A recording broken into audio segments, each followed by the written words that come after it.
ایک ایسا سچا انسان جس پر جھوٹی تہمت لگی، ایک ایسا باپ جس نے اپنی بیٹی کو بچانے کے لیے ڈرامہ رچایا، اور ایک ایسی خوبصورت دلہن جو شادی کی رات اپنے ہی شوہر کے قدموں میں گر کر رونے لگی۔ آخر اس امیر باپ نے اپنی اکلوتی بیٹی کی شادی ایک غریب ڈرائیور سے کیوں کروائی؟ اس کے پیچھے چھپا وہ خوفناک سچ کیا تھا؟ آئیے سنتے ہیں ایک ایسی کہانی جو آپ کے رونگٹے کھڑے کر دے گی اور آپ کو آخر تک باندھے رکھے گی۔ میرا نام شاہد ہے اور میں گجرات کے ایک گاؤں کا رہائشی ہوں۔ نوکری کی غرض سے میں لاہور آ گیا تھا اور کوئی ہنر نہ ہونے کی وجہ سے سڑکوں پر مارا پھر رہا تھا کہ میرے ایک دوست نے مجھ پر رحم کھایا اور مجھے گاڑی چلانا سکھا دی۔ اسی دوست کی بدولت مجھے ایک بنگلے میں ڈرائیور کی نوکری مل گئی۔ گھر میں صرف مالک، مالکن اور ان کی بیٹی تھی۔ جب میرے دوست نے میری ذمہ داری لی تو مالک نے مجھے اپنی بیٹی کی گاڑی پر ڈرائیور رکھ لیا۔ مالک کی بیٹی ایک بڑے کالج میں پڑھتی تھی اور میں اس کی گاڑی چلایا کرتا تھا۔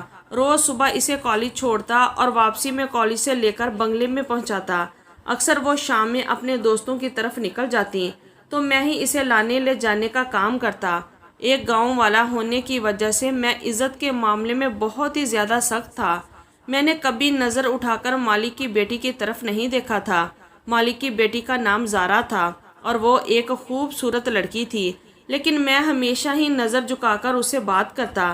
میرے لیے تو میرے مالک اور مالکن قابل احترام لوگ تھے جنہوں نے مجھے کام دے کر میری مشکل آسان کر دی تھی۔ میں مالکن اور مالک سے بہت زیادہ عقیدت رکھتا تھا کیونکہ وہ دونوں ہی بہت نیک تھے۔ زارا راستے میں مجھ سے باتیں کرتی اور بہت ساری باتیں مجھے بتاتی، لیکن میں سوائے سر ہلانے کے اور کوئی جواب نہ دیتا۔ وہ بلا وجہ کی ذہین تھی اور ہر کلاس میں اول آتی تھی۔ زارا بی بی منہ میں سونے کا نوالا لے کر پیدا ہوئی تھی۔ مالک ان کی ہر بات فوراً ہی پوری کر دیتے۔ جب زارا بی بی نے نئی گاڑی کی فرمائش کی تو مالک نے فوراً ہی انہیں نئی گاڑی خرید کر دے دی۔ زارا بی بی مجھ سے کہنے لگیں، دیکھو میں نے تمہارے لیے نئی گاڑی لے لی۔ ان کی بات سن کر میں مسکرا دیا۔ وہ اکثر ہی باتوں میں مجھے چھیڑتی تھی اور میرے ساتھ فری ہونے کی کوشش کرتی، لیکن میں کبھی اپنی حد سے تجاوز نہ کرتا۔ زارا بی بی جب بھی خریداری پر جاتی تو وہ میرے لیے بھی کچھ نہ کچھ ضرور لے کر آتی۔ زارا بی بی کی کم عمری میں ہی منگنی ہو گئی تھی اور وہ شادی کے بعد اپنی خالہ کے گھر جانے والی تھی۔ زارا گاڑی میں اکثر ہی فون پر اپنے دوستوں سے باتیں کر رہی ہوتی تھی جس میں ان کے منگیتر کا بھی کہیں نہ کہیں نام آتا، لیکن میں کبھی ان کی بات سننے کی کوشش نہیں کرتا اور اپنا دھیان ادھر ادھر لگائے رکھتا۔ سردیوں کے دن تھے کہ جب مالک اور مالکن کو اچانک ہی امریکہ جانا پڑا کیونکہ مالک کے بڑے بھائی جو امریکہ میں سکونت پذیر تھے، ان کی حالت بہت ہی نازک تھی اور وہ اپنے آخری وقت میں اپنے بھائی کو اپنے پاس دیکھنا چاہتے تھے۔ زارا بی بی کے امتحانات سر پر ہونے کی وجہ سے مجبوراً وہ دونوں اپنی اکلوتی بیٹی کو گھر پر ہی چھوڑ گئے۔ مالک نے جاتے جاتے مجھے یہ ذمہ داری سونپ دی تھی کہ میں زارا بی بی کو کالج چلانے لے جانے کا کام پوری ذمہ داری کے ساتھ کروں اور ان کا خیال رکھوں، کیونکہ مجھے مالک کے ساتھ کام کرتے ہوئے 2 سال ہونے والے تھے۔ اسی لیے وہ لوگ مجھ پر بہت ہی زیادہ بھروسہ کرنے لگے تھے۔ مالک کو اچھے سے علم تھا کہ میں نے کبھی بھی ان کی بیٹی کی طرف نظر بھر کے نہیں دیکھا۔ مالک اور مالکن 2 مہینے کے لیے امریکہ چلے گئے اور میں ان کے پیچھے پوری ایمانداری کے ساتھ اپنی ذمہ داری نبھانے لگا۔ کچھ ہی عرصے بعد میری چھوٹی بہن کی شادی تھی اور اسی لیے مجھے بہت زیادہ پیسوں کی ضرورت تھی۔ میں زارا کو کالج چھوڑ کر قریب ہی ایک مکینک کی دکان پر چلا جاتا اور وہاں بیٹھ کر کام سیکھتا تاکہ فارغ وقت میں یہ کام بھی کر سکوں۔ مالک کے پاس سے رات 8 بجے میری چھٹی ہو جایا کرتی تھی اور میں چاہتا تھا کہ اس کے بعد مکینک کی دکان پر بیٹھ کر کام کروں تاکہ جلد سے جلد میرے پاس اتنے پیسے جمع ہو جائیں کہ میں اپنی بہن کی شادی کے لیے گاؤں بھجوا سکوں۔ جتنا عرصہ مالک موجود نہیں تھے مجھے کام سے جلدی فراغت مل جایا کرتی تھی کیونکہ زارا بی بی زیادہ تر گھر میں ہی رہا کرتی تھی۔ دیکھتے ہی دیکھتے 1 مہینے کا عرصہ مقرر وقت کے مطابق گزر گیا اور مالک کے بڑے بھائی اپنی زندگی کی بازی ہار گئے۔ اسی رات میرے پاس زارا کا فون آیا کہ ان کی طبیعت کچھ ٹھیک نہیں ہے اور میں ان کے پاس آ جاؤں، شاید انہیں ڈاکٹر کے پاس جانا پڑے۔ بی بی جی کی بات سن کر میں پریشان ہو گیا۔ رات کے اس پہر میرا بنگلے کے اندر جانا کچھ مناسب نہیں تھا، لیکن بیماری کی حالت میں زارا جی کو اکیلا نہیں چھوڑ سکتا تھا، جبکہ وہ اپنے تایا کے موت کے غم میں بھی تھی۔ پوری رات میں ان کے ساتھ ہی رہا اور ان کا خیال رکھتا رہا۔ وہ شدید بخار میں تپ رہی تھی اور ساری رات غنودگی میں رہی۔ میں صبح تک ان کی حالت کچھ بہتر ہونے کا انتظار کرتا رہا اور پھر واپس اپنے کوارٹر میں چلا آیا۔ وقت تیزی سے گزرتا رہا اور اس دن کے بعد سے زارا بی بی کی طبیعت کچھ ٹھیک نہیں رہنے لگی۔ وہ بہت ہی زیادہ کھوئی کھوئی سی رہنے لگی۔ مجھے لگا شاید وہ اپنے ماں باپ کی جدائی میں پریشان ہے، لیکن مجھے کیا خبر تھی کہ دراصل حقیقت کیا ہے۔ مالک نے مزید 1 مہینہ اپنے بھائی کے بچوں کے پاس گزارا اور پورے 2 مہینے بعد جب وہ دونوں گھر واپس آئے تو میں انہیں دیکھ کر بہت خوش ہوا، لیکن اسی وقت میرے قدموں تلے زمین نکل گئی جب مالک نے پاس پڑا ڈنڈا اٹھا کر مجھے پیٹنا شروع کر دیا۔ مجھے سمجھ نہیں آ رہا تھا کہ مجھ سے ایسی کون سی غلطی ہو گئی جو مالک اس قدر غصہ ہے کہ میری بات بھی سننے کو تیار نہیں، اور جب مجھے پوری بات پتہ چلی تو ایسا لگا جیسے کسی نے میرے قدموں تلے سے زمین کھینچ لی ہو، کیونکہ زارا بی بی نے مجھ پر الزام لگایا تھا۔ وہ کہہ رہی تھی کہ یہ بات ڈر کے مارے انہوں نے اپنے ماں باپ کو فون پر نہیں بتائی کہ کہیں میں انہیں کوئی نقصان نہ پہنچا دوں۔ میں نے حیرت سے زارا بی بی کو دیکھا جو کمال ڈٹائی سے جھوٹ پر جھوٹ بول رہی تھی۔ میں تو زارا بی بی کو بہت ہی سیدھا سادہ اور معصوم سمجھتا تھا، لیکن انہوں نے تو میرے ہی کردار کو داغدار کر دیا تھا۔ مالک میری کوئی بات سننے کو راضی نہیں تھے اور زارا بی بی اپنے جھوٹ سے پیچھے ہٹنے کو تیار نہیں تھی۔ وہ کہہ رہی تھی کہ جس رات تایا کا انتقال ہوا یہ اس رات کی بات ہے، لیکن میں نے آپ کو پہلے نہیں بتائی۔ مالک نے پولیس کو بلا کر مجھے جیل میں ڈلوانے کا فیصلہ کیا تھا، لیکن زارا بی بی نے انہیں روک دیا۔ زارا نے اپنے والد کو کہا کہ ایسا کرنے سے ان کی اپنی عزت پر آنچ آئے گی۔ زارا کے والد مجھے نوکری سے نکال چکے تھے اور میں بہت ہی زیادہ پریشان تھا۔ میرے پاس کرنے کے لیے کوئی کام نہیں تھا اور اتنی جلدی مجھے دوسری نوکری بھی نہیں مل رہی تھی، جبکہ میری بہن کی شادی سر پر آ گئی تھی۔ میں مالک کے دیے ہوئے سرونٹ کوارٹر میں رہتا تھا اور اب میرے پاس رہنے کے لیے بھی کوئی جگہ نہیں تھی، اسی لیے میں مجبور ہو کر دوبارہ مالک کے در پر گیا اور انہیں اپنی بے گناہی کا یقین دلانا چاہا، لیکن مالک نے میرے سامنے ایسی شرط رکھی کہ میرے ہوش اڑ گئے۔ مالک نے مجھ سے کہا تمہیں زارا سے کچھ مہینے کے لیے شادی کرنی ہوگی۔ زارا کا منگیتر بھی اسے چھوڑ کر چلا گیا ہے اور اسے پہلے کہ زمانے میں ہماری بدنامی ہو ہم زارا کو تمہارے ساتھ رخصت کر دیں گے اور تم اسے اپنے ساتھ اپنے گاؤں لے جانا۔ جب حالات صحیح ہو جائیں گے تو اس کے بعد ہم زارا کو واپس لے لیں گے۔ میں جانتا تھا کہ زارا نے جھوٹ بولا ہے، لیکن اس کے باوجود میں اس شرط پر راضی ہو گیا کیونکہ مجھے اپنی بہن کی شادی کے لیے پیسوں کی سخت ضرورت تھی اور اتنے پیسے مجھے صرف مالک ہی دے سکتے تھے۔ اسی لیے میں نے زارا سے شادی کرنے کے لیے حامی بھر لی اور اس کے ساتھ نکاح کر کے اسے گاؤں لے آیا۔ زارا بہت خوش تھی اور میں نے بھی گاؤں پہنچنے تک سارا راستہ اسے کوئی بات نہ کی تھی۔ نکاح کے فوراً بعد ہی ہم دونوں گاڑی کے ذریعے گاؤں آ گئے تھے۔ میری ماں اور گھر والے زارا کو دیکھ کر حیران رہ گئے اور جب میں نے اپنی ماں کو بتایا کہ میں نے شادی کر لی تو میری ماں حیران رہ گئی اور کہنے لگی اتنی بڑی بات تو نے مجھے بتائی بھی نہیں۔ تیری شادی کو لے کر میرے کتنے ارمان تھے، لیکن پھر زارا کی موجودگی کو محسوس کرتے ہوئے میری ماں خوش ہو گئی اور زارا کو پیار کرنے لگی۔ زارا بہت ہی خوبصورت تھی اور اتنی پیاری بہو دیکھ کر میری ماں کی ساری شکایتیں دور ہو گئی۔ وہ زارا کو میرے کمرے میں لے گئی اور اسے گاؤں کی عورتوں کی طرح سجانے لگی۔ میں بہن کی شادی کے انتظامات دیکھنے لگا اور شام ڈلے جب کمرے میں آیا تو زارا دلہن کے روم میں میرے بستر پر بیٹھی ہوئی تھی۔ اسے دیکھ کر میں شرمندہ رہ گیا۔ وہ کوئی حور پری معلوم ہوتی تھی۔ پہلی نظر میں ہی میں اپنی بیوی پر دل ہار بیٹھا تھا، لیکن میں کیسے بھول سکتا تھا کہ میری اسی بیوی نے مجھے کس طرح بد کردار ثابت کیا۔ میں اس کے قریب بیڈ پر آ کر دیکھا تو وہ خوف کے مارے لرزنے لگی۔ وہ اچھے سے جانتی تھی کہ اس نے مجھ سے کس طرح شادی کی ہے۔ اسے پہلے کہ میں اسے کچھ کہتا وہ خود ہی رونے لگی اور میرے قدموں میں بیٹھ گئی۔ اس کے آنسو میرے دل پر گر رہے تھے کیونکہ میں نے اسے ہمیشہ ہی بہت مخلص اور اچھا پایا تھا۔ زارا روتے ہوئے مجھ سے کہنے لگی کہ اس نے جو الزام مجھ پر لگایا ہے اس کے لیے وہ شرمندہ ہے اور اسے اپنی غلطی کا پوری طرح احساس ہے، لیکن یہ سب کچھ اس نے مجھے بدنام کرنے کے لیے نہیں کیا بلکہ بہت ہی مجبوری میں کیا ہے۔ میں نے قہر برساتی نگاہوں سے زارا کو دیکھا اور اسے صاف لفظوں میں کہہ دیا تم نے کتنی ہی مجبوری میں یہ سب کیوں نہ کیا ہو، لیکن تمہارے اس عمل سے میری عزت دو کوڑی کی بھی نہ رہی۔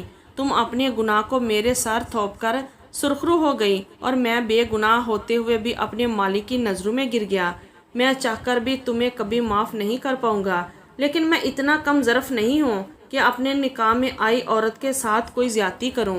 اسی لیے تم اس کمرے میں آسانی سے رہ سکتی ہو، تمہیں کسی چیز کی کوئی تکلیف نہیں ہوگی، اور جب تم اپنے گناہ کو اس دنیا میں لے آؤ تو یہاں سے جانے پر بھی آزاد ہوگی۔ میں خود تمہیں تمہارے گھر چھوڑ کر آؤں گا۔ میں زارا کو اپنے قدموں سے اٹھا کر بیڈ پر بٹھاتے ہوئے کمرے سے باہر نکلنے لگا۔ تبھی زارا کے لفظوں نے میرے قدموں کو زنجیر کر دیا۔ وہ کہنے لگی، میں نے کوئی گناہ نہیں کیا کہ جس کے آنے تک مجھے یہاں انتظار کرنا پڑے، نہ ہی میں نے آپ کو آپ کے مالک کی نظروں میں گرایا، بلکہ آپ کے مالک تو آپ سے بہت محبت کرتے ہیں اور وہ آپ پر سب سے زیادہ بھروسہ کرتے ہیں۔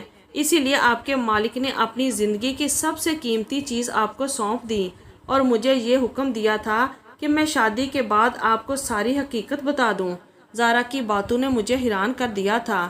میں پلٹ کر زارا کا چہرہ دیکھنے لگا جہاں معصومیت چھائی ہوئی تھی۔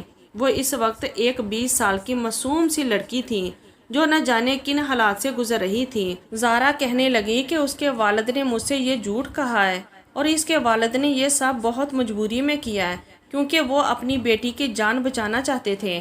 زارا نے میرے قریب آ کر میرا ہاتھ اپنے ہاتھوں میں تھام لیا اور مجھے اپنے ساتھ بیڈ پر بٹھا لیا۔ زارا بہت دھیمے لہجے میں مجھے اپنی سچائی بتا رہی تھی اور میں گمسم سا اس کی بات سن رہا تھا۔ زارا کہنے لگی کہ اس کی خالہ نے بچپن سے ہی اپنے بیٹے کے لیے اس کا رشتہ مانگ رکھا تھا، اور زارا کے والد نے اپنی سالی کی اچھی عادت دیکھ کر زارا کا رشتہ اپنی بیوی کے بھانجے سے طے کر دیا تھا۔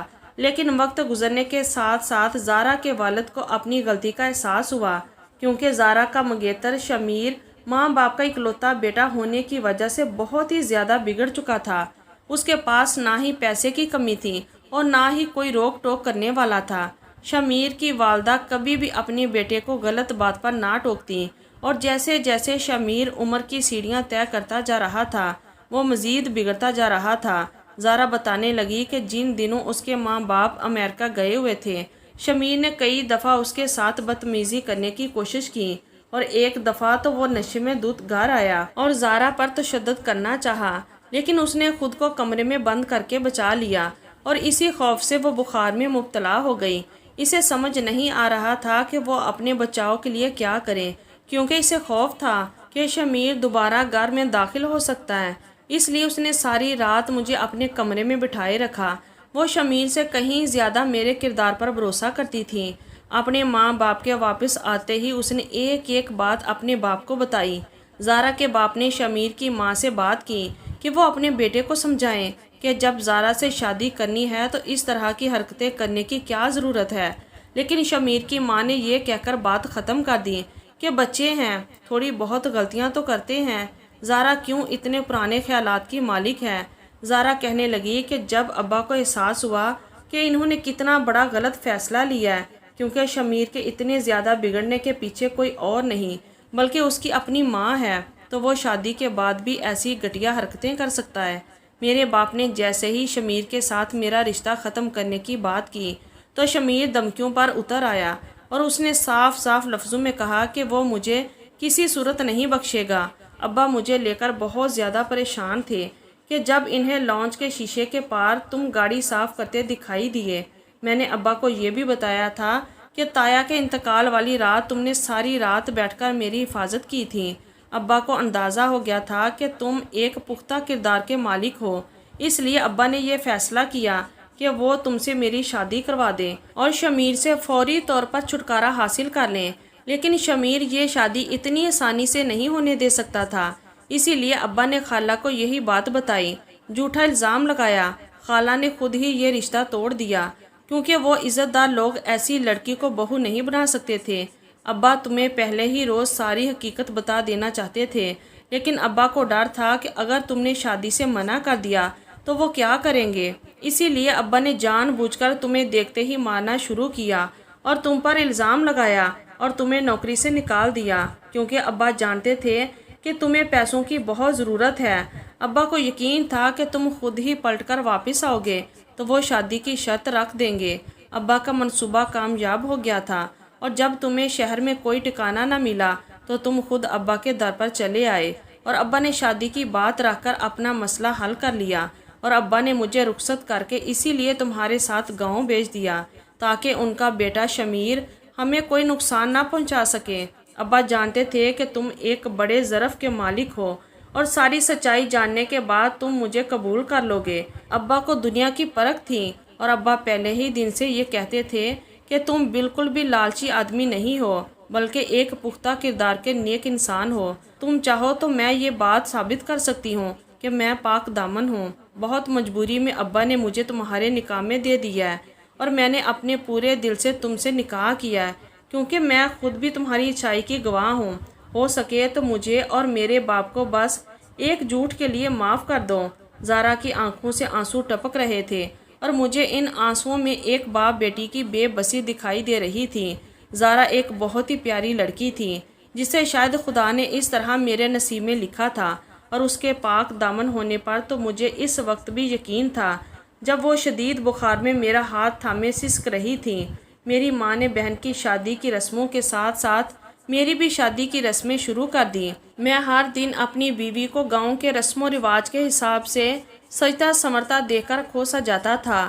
زارا نے اپنے باپ کو فون کر کے بتایا تھا کہ یہاں ہماری شادی کی رسمیں ہو رہی ہیں، تو زارا کے ماں باپ بھی خاموشی سے میرے گاؤں چلے آئے تھے، اور وہ بھی ہماری شادی میں شریک ہو رہے تھے۔